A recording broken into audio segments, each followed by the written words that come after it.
You know, in the Qur'an, there's this really powerful and profound term used in Surah Al-Bayyinah to describe the very nature of faith. It's Deen al-Qayyimah, or the upright religion. But this isn't just a simple adjective. Oh no, it's a deep concept that talks about a faith that isn't just correct, but is also strong, steadfast, and totally self-sufficient. So let's really dig into what that actually means. So that phrase, upright religion, it really makes you think, right? And it brings up a crucial question that we're going to explore in this explainer. What exactly does it mean for a religion to be upright? Is it just about having the right set of beliefs? Or is there something more? Something about its very structure and the effect it has on the whole community? So here's our roadmap. We're going to start by defining what an upright religion even is. Then, we'll look at the two big foundations that hold it up. After that, we'll explore this really powerful metaphor of a standing versus a leaning community, and we'll uncover the practical tool for building that strength, which is justice. And finally, we'll see how this all leads to the ultimate consequences described in the surah, becoming either the best or the worst of creation. All right, let's kick things off with that main idea. The term Deen al-Qayyimah shows up in Surah Al-Bayyinah, and honestly, it forms the entire axis of our analysis here. It's way more than just a description, it's a standard. Okay, so here's the exact verse we're talking about, verse 5. After God commands sincerity in worship, prayer, and charity, the verse ends with وَذَلِكَ دِينُ الْقَيِّمَةِ, and that is the upright religion. The commentary we're using really unpacks this one final phrase to reveal a whole worldview. So what's the definition we're working with here? Well, Deen al-Qayyimah is a religion that is qa'am, which literally means it stands. It stands up on its own. Now, this implies two really crucial things. First, its internal logic is solid. And second, its structure is so strong that it doesn't need any external support. It's self-sufficient, and it empowers its followers to be the exact same way. So that begs the question, right? How does a religion actually get to be upright? Well, the source commentary argues that it all rests on two distinct but deeply connected foundations. And you can't have one without the other. These are the intellectual foundation and the existential foundation. Now, this is where things get really fascinating. On one side, you have the intellectual foundation. This is all about the content of the faith. Are the beliefs rational? Are they based on clear proof, free from superstition? This is the foundation of knowledge. But then, on the other side, you have the existential foundation. And this isn't about what the religion teaches, it's about what the religion is. Is it inherently strong? Is it independent? Or does it need other systems to survive? Does it create a community that can stand on its own 2 feet? A truly upright religion has to have both. To make this whole existential foundation thing feel a little less, well, abstract, the commentary gives us this brilliant and simple metaphor. The difference between a community that stands on its own and one that has to lean on something else. So, a standing community is described as being qa'im bi thought. It stands by its own essence. What does that mean? It means it's self-sufficient. We're talking economically, culturally, and politically. It has this internal strength that it gets from its faith system, which lets it manage its own affairs without being dependent on or answering to outside powers. And then, on the flip side, you have the leaning community.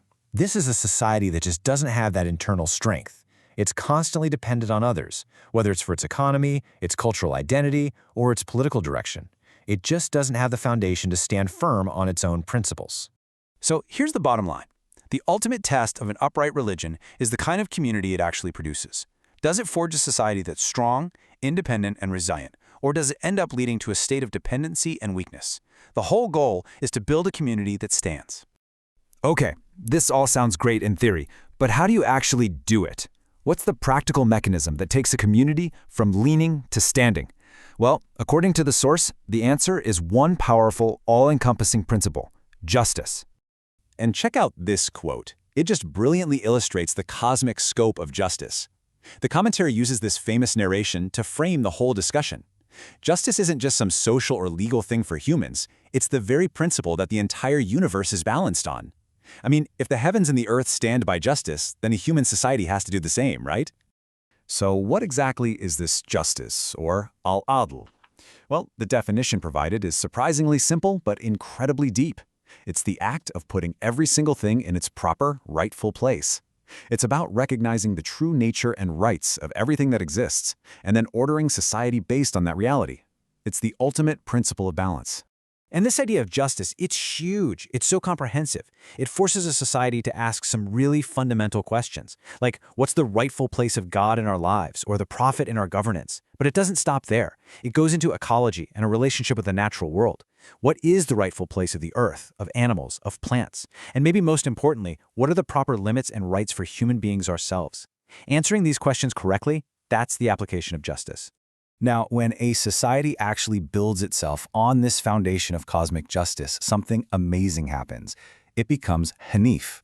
This is another term from the Qur'an, and it means straight, upright, not deviated. A Hanif person or society is one that's perfectly aligned with the natural order of reality. They walk a straight path because everything in their world has been put in its correct place.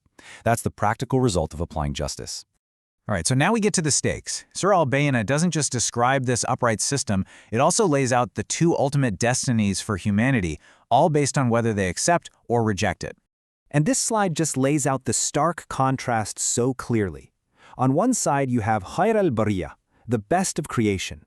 These are the people who combine belief with righteous deeds. And according to our commentary, those righteous deeds are precisely the actions that establish justice. They are the builders of a standing community. Then on the other side, you have Shar al-Bariyah, the worst of creation. These are the disbelievers who reject the clear proof. Their societies are inherently unjust and unbalanced, and that's what creates the dependent, leaning community we talked about. The source material is crystal clear on this connection. It explicitly says that justice is the axis, the central pillar that all righteous deeds revolve around. So the path to becoming the best of creation isn't just about personal piety. It's about the collective social project of establishing justice and putting everything in its rightful place.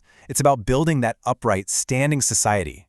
And that really brings us to our final thought, the big takeaway here. This interpretation of the upright religion completely challenges a purely individualistic view of faith. It argues that true faith isn't just some private matter of belief. It's inseparable from the struggle to build a just, self-sufficient, and standing society. And it really forces us to ask ourselves, is our faith building something that stands, or is it maybe allowing us to lean?